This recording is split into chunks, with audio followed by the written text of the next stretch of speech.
To Build a House That Never Ceased is a new collection of writings by Jared Pappas-Kelley, seeking to take apart ideas of solvency in art and building on his other recent book Solvent Form, Art and Destruction.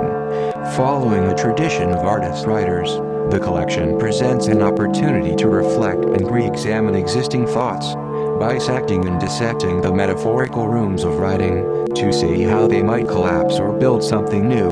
I spoke with Pappas-Kelley about his new book, including the connections between Winchester and Matty Clark, the allure of road trip culture on the American psyche, and why the term contemporary is problematic when considering art. We also spoke about the artist Jeremy Blake, autodestructive art, and Gustav Metzger, as well as working for the company that became Wikipedia. Throughout, there was an underpinning about these positions that seemed particularly heightened in the era of COVID-19 and Black Lives Matter.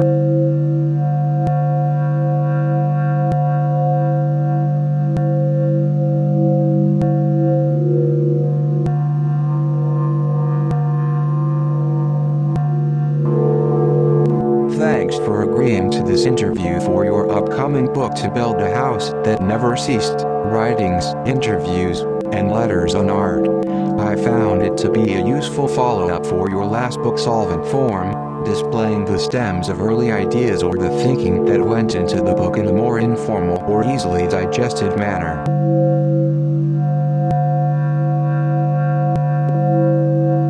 Thanks. Yes, that was sort of the idea for this, to gather together all of those origin bits or parts that led onto blind alleys, but that were hopefully a little more accessible or shared a certain inverted architecture for understanding some of those ideas. I've been reading Murakami lately, and he has this idea that in writing, it's gathering all of these fragments of string, or twig, or bone, or details, or ideas, and he assembles them into this mound of sorts with the hope that it will come to life. For me, this process was a bit like that, but I also wanted to include things that were leading into work I've been doing for another book that I am currently finishing up called Stalking America, or other things I have been thinking about, because for me a lot of this material is related or behind the curtain, and I have been stewing on these things, or stacking them in piles, for a long time, and when I actually sit down and look back, there are all these traced pathways across. One of the things I would like to address is the ghost that seems to have haunted your thinking for a long time, the ghost of Winchester Mansion. JPK. In America, the Winchester house is very tied to an idea of road trip culture, of Americana. There is something very American about hopping in a car with marathon drives across long distance to experience the country you inhabit or figure it out somehow. Perhaps at the moment it is getting more insular again or divided, but there is this allure of the road trip movie, the old beat writers, freedoms, or people forced to traipse to a new beginning from the Dust Bowl days for a new way of life. And it feels a bit extra romantic amid the current COVID-19 and now with BLM, when everyone is holed up in our tiny worlds. There is this romance that if you can understand the road, travel, this big messed up country we inhabit, that through it you will be able to understand something about yourself or the larger context. Road narratives are about the freedom to experience the self or as a mirror for understanding something interior to who we are. So, growing up around Washington State as a kid, getting into a car with friends or family, a road trip down to the Bay Area in California would probably take about 13 to 15 hours of non-stop driving. So it was ambitious but doable if you set your sights to it. And it is the sort of thing we would do sometimes. Set your eye to a horizon, hop in a shitty car that you hoped wouldn't break down, and just power through. Maybe you and a couple other people so you could take shifts each while driving. And the Winchester house was always one of those sorts of roadside attractions. Get out, stretch your legs, like the redwood forest with the giant Paul Bunyan and Babe the Blue Ox statues, with its immense blue balls that every teenager notices or snaps a pic of. And then when I lived at Palo Alto when I was at Stanford, it was like 40 minutes away and you'd see signs on the side of the highway counting down until you got closer. But Winchester was always sort of like that to me. Something in the periphery that I knew existed and what it was, but I never actually got out and had a look until I started writing about it. Around This time there was also a series of video pieces that got me thinking about the Winchester house again by the artist Jeremy Blake, and that started me considering it in a different way. He has a quote about how, as an artist going into a space like that, he wanted to draw some sort of meaning from it, to show a sort of psychology of the builder, and this is sort of what a lot of us end up trying to do with art. Shows us how to make sense of what's around but also wrangle with the things that don't quite make sense. He sees it as an alchemical expression, trying to show the motivation or character of the surroundings. In a way, that's what a lot of this was. Also, if you aren't familiar with Jeremy Blake's story, there's a lot there as well that fits with this. And his story is another metaphor. Very dramatic.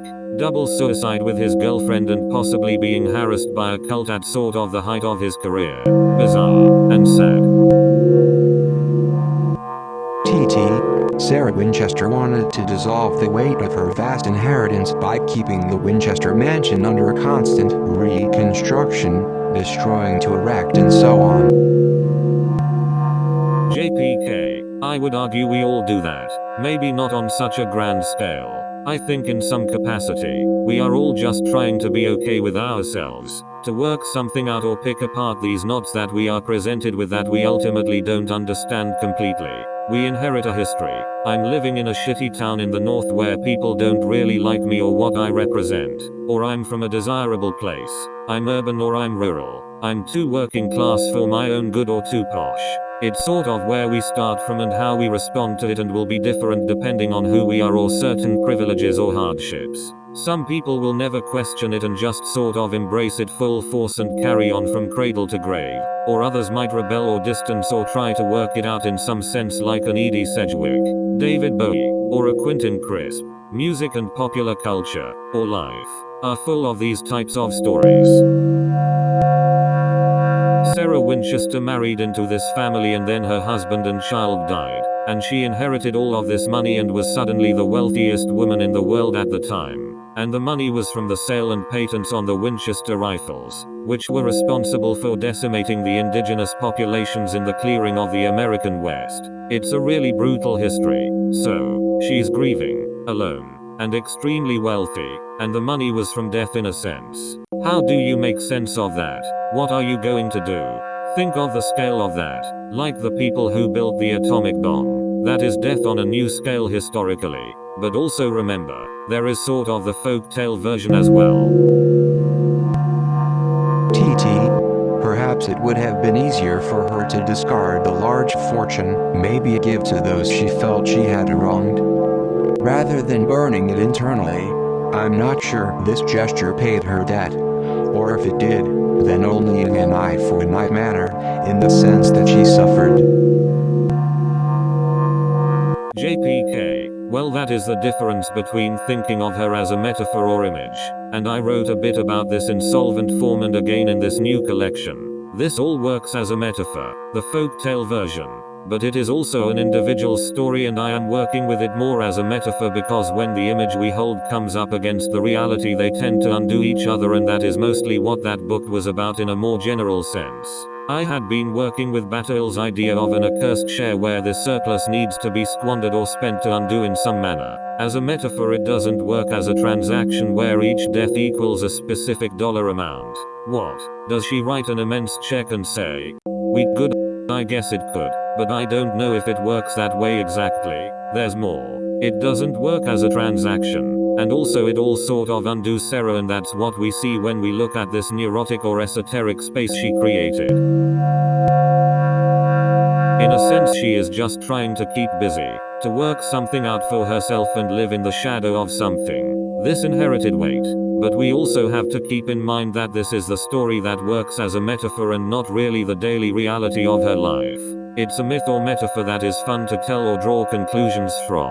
And who knows how accurate any of it actually is, but it's also alive. When I was there, the tour guide had a much more human perspective and spoke about it in terms of mental health or isolation and the grieving process of a lonely woman. So maybe that is another metaphor that relates to us now, and we can draw all these threads. It's just a matter of looking at the ones relating to where we are most in any given moment. The other ones don't necessarily go away. TT, what are your thoughts on Sarah's actions in the context of her paying the Winchester family blood debt. Perhaps she was a victim of impossible exchange.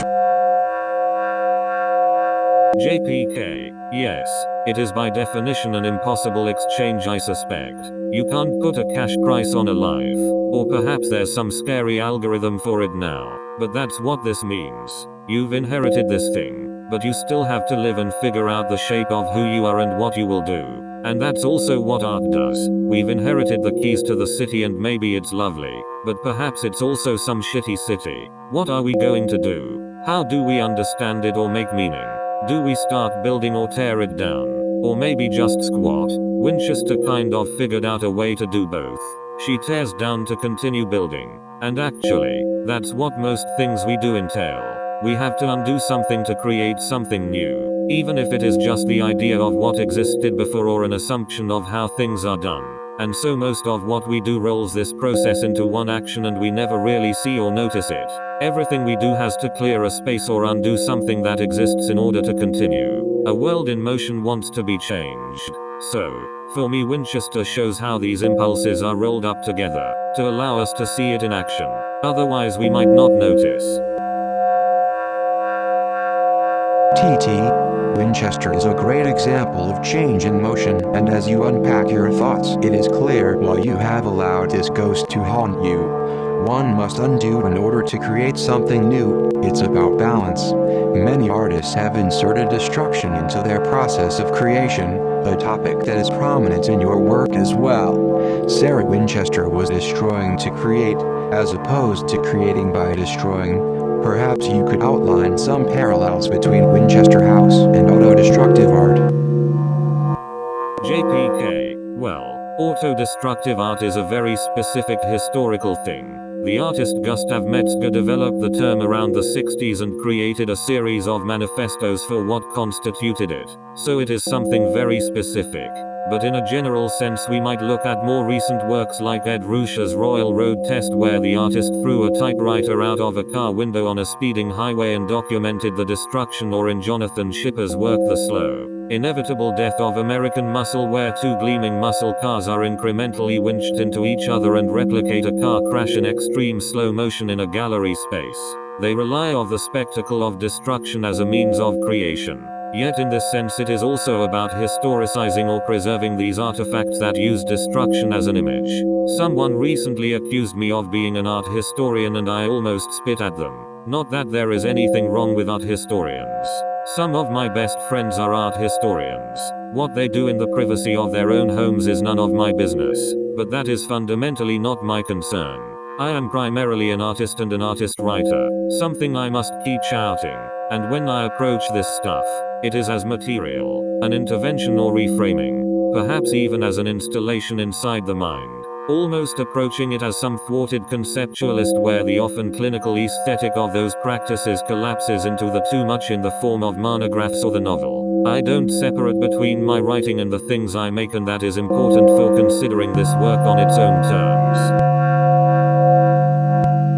I also recently started a small publishing imprint that attempts to put these ideas into practice, called Invert Extant, which starts with the premise of flipping or inverting these things that we inherit out there in the world as a way of seeing or understanding on a deeper level. So far it is mostly artist writings, but also novels that catch us unawares in the moment. One of the projects I have been developing there is a collection of new manifestos that includes work by philosophers like Simon Critickley and Jean-Luc Nancy, as well as artists like Thomas Hirschhorn and Santiago Sierra, as a way to rethink where we are and where we might go next. Anyway, to bring it back, one of the texts for this project was a short manifesto that Gustav Metzger wrote for me, and it was probably one of the last things he wrote before his death.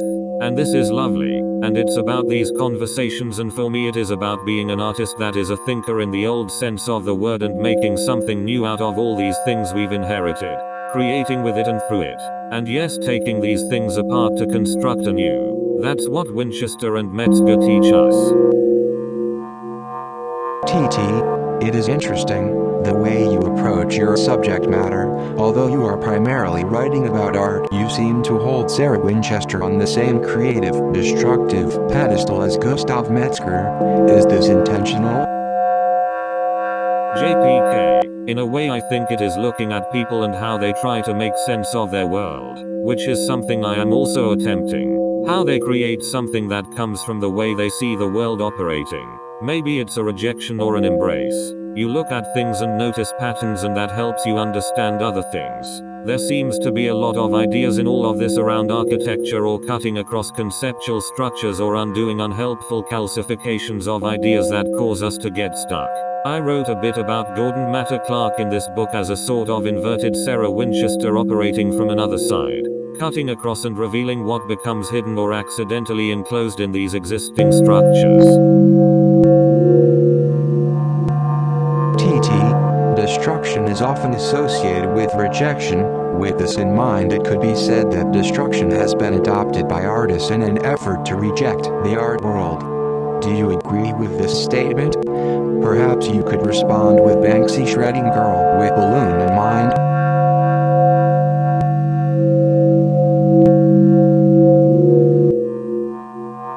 JPK. Well, yes, there is the whole iconoclasm of it. The conquering armies chopping off the heads and arms of all the statues in a capital, or like the pulling down of a statue of Hussein or Stalin. The theatricality of that action. Again, this is happening with the removal of statues glorifying slave trade in response to Black Lives Matter, or the futurists denouncing boring art of the time. So slow, or cubists rejecting how surface operated. I wrote a fair amount about the Banksy shredding at that Sotheby's auction right after it happened. I don't have a particular affinity with Banksy. Seems more of an edgy coffee table book, but bigger in the UK where I now live. The event was so orchestrated and demure in a sense. Not necessarily art biting the hand that feeds it, but more art maybe nibbling at the fingernails. A bit worried of the hand that feeds it. But there was also something intriguing about that event, and the way it was everywhere like a meme, and perhaps the chatter online around it, and that was what I found more interesting. That was the bit that made me consider it again. And also that it happened pretty much the week that Solvent Form came out, which made it all very timely. I suspect my publisher was annoyed that it didn't get included in my previous book for the hype, but it is in this one in a more considered manner.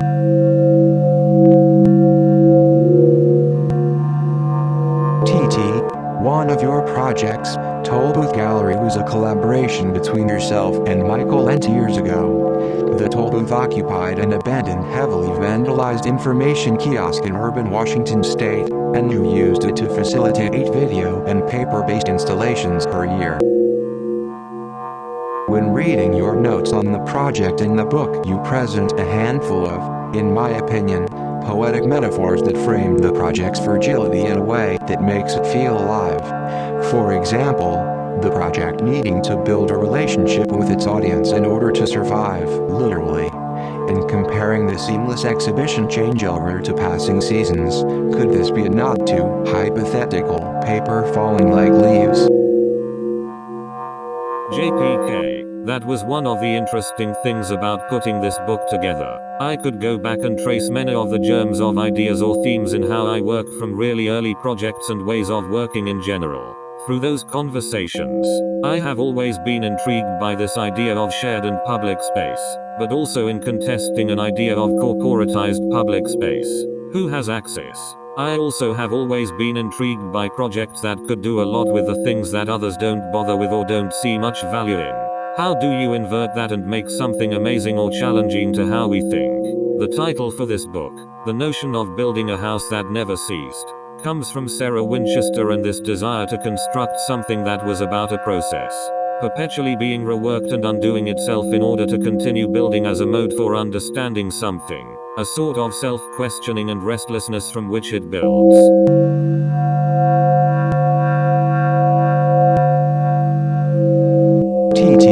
Tollbooth seems to function as a past monument to your content approach to change within art. To summarize, you chose to curate paper-based public art alongside video, both transients or time-based mediums in their own right. The project presented very similar ideas to those espoused in your thinking writing. Can you tell me more about how the two approaches informed or fed each other, and what's it like to work as an artist and thinker, as you call it? JPK. Well, Paper and video are cheap, ubiquitous. They are at hand and they both possess an odd sort of authority. We don't really think about them. They are homework or books or flyers or TVs or news on monitors, on phones, in pubs and shop windows. So we don't really consider much with them. But they structure a lot of the ways we interact or consider the world. They were a nice starting point and oddly tactile and could easily be swapped in or out in a public space and allowed people to think differently about how they might interact in these public spaces. I guess in a way they are about questioning these architectures, that theme again, or challenging them, how an idea or action might undo existing structures or functions or spaces. And at the same time the work of art was the tollbooth itself and these interactions it facilitated. But then it also was these individual commissioned works by people like Win Greenwood of Tracy plus the Plastics who had been doing work at the Whitney or the Kitchen in New York at the time, or Fionn Mead who went on to become artistic director at Walker Art Center and curator at Sculpture Center in New York. You mentioned this content approach that you noticed in my work before. One of my first jobs out of university was working in managing content for the company that eventually became Wikipedia, Bomis Nupedia, like the very beginning. So some of those early experiments or those framing structures and contested meanings that we were developing there at a formative time probably influenced how I approached these other projects like the Tollbooth, which I began shortly after that. Also, having grown up in Olympia and Seattle when the music scene was blowing up and K Records and Kill Rock Stars probably affected how I approached artist networks and rethinking distribution models for ideas.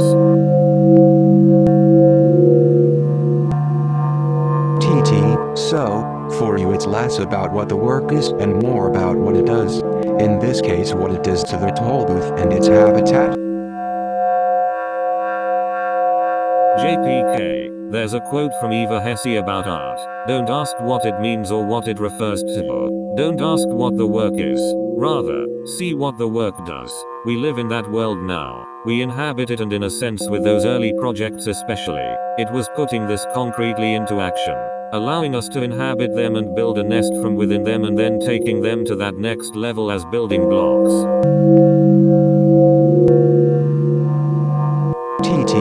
Do you view the current world in which we wait and see what art does as contemporary, or perhaps as Simon Critchley has proposed, it should be viewed as something else entirely?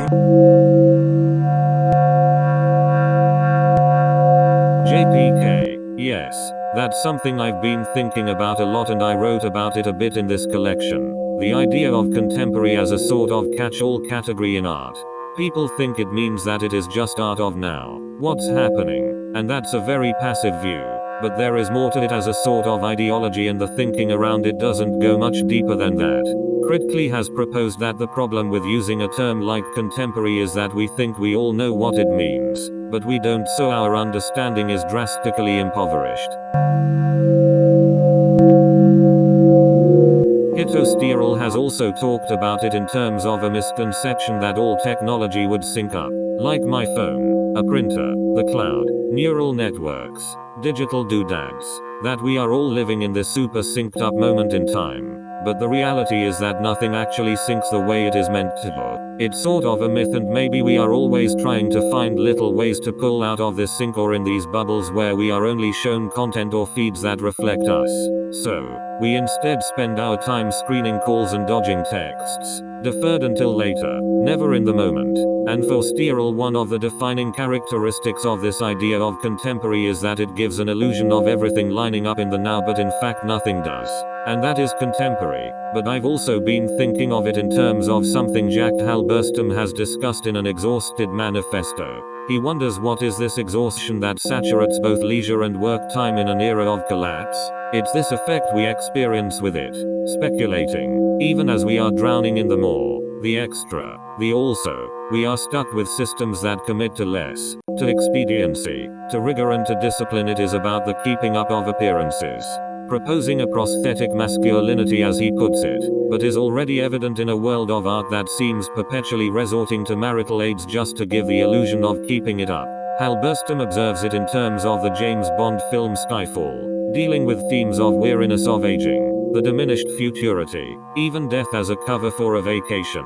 Halberstam asks, what is this exhaustion that saturates both leisure and work time in an era of collapse? Why does our James Bond, the Bond of 2012, find himself tired and disoriented while previous Bonds have been hard to keep up with, let alone hard to kill? Have we, at the beginning of the 21st century, expended all creative, natural, spiritual and political energy so that, like the overstretched economy, humanity is twisting in the wind, too tired to move, too exhausted to stay still, too selfish to die? I wrote about that a bit in the collection and with another project I'm working on, and it feels timely, perhaps more so in a world with COVID-19. Also in a sense, COVID-19 and this notion of contemporary are linked with ideas in solvent form, something that comes along and shows what was already there or has disappeared behind the image of what we hope to present. It brings you back to this moment whether you want to or not. TT, when reflecting on your forthcoming project Stalking America, you draw some comparisons between situations, moments in time, Y2K, flying, shipwrecks, etc., and frame them as sharing a bliss relationship with destruction. It seems to me that these situations also share lack of control. You hop on a plane with the hope of getting somewhere and you are now at the will of the world's autonomy. It's a journey, and perhaps making an artwork is also a journey, but the destination is no longer important. JPK, well, it is seeing the accident or interrupt as a sort of miracle in reverse. The inverted miracle that delivers something you would not otherwise notice or be able to see. It feels like all of the in-between stuff gets bracketed out. The experience that goes from departure to arrival gets prioritized away. That's why none of the characters that are actually important in Stalking America have names, and it's kind of about the mundane fussy bits that get cut away in telling a story. It's an inversion, and who knows how well it actually works, and not much actually happens there. I recently shared it with someone I've worked with in the past and she hated it and really couldn't see past what it was about. But for me there is something about this specific moment and our experience of it in that the unimportant bits seem to gather more details, or we file them away somewhere as they don't fit our view of what we want. Fake news. And yes, it's like those things where Y2K was supposed to be this major thing but ended up being a mostly non-event, so was brushed aside. And as you said with travel, we sort of forget about all these interim experiences that pile up waiting for the next scary thing.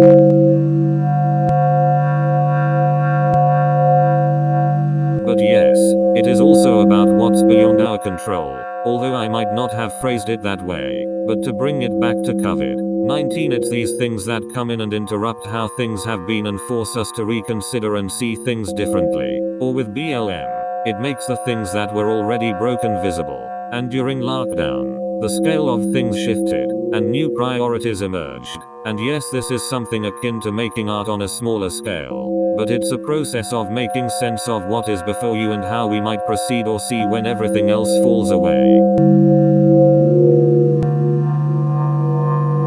TT, totally.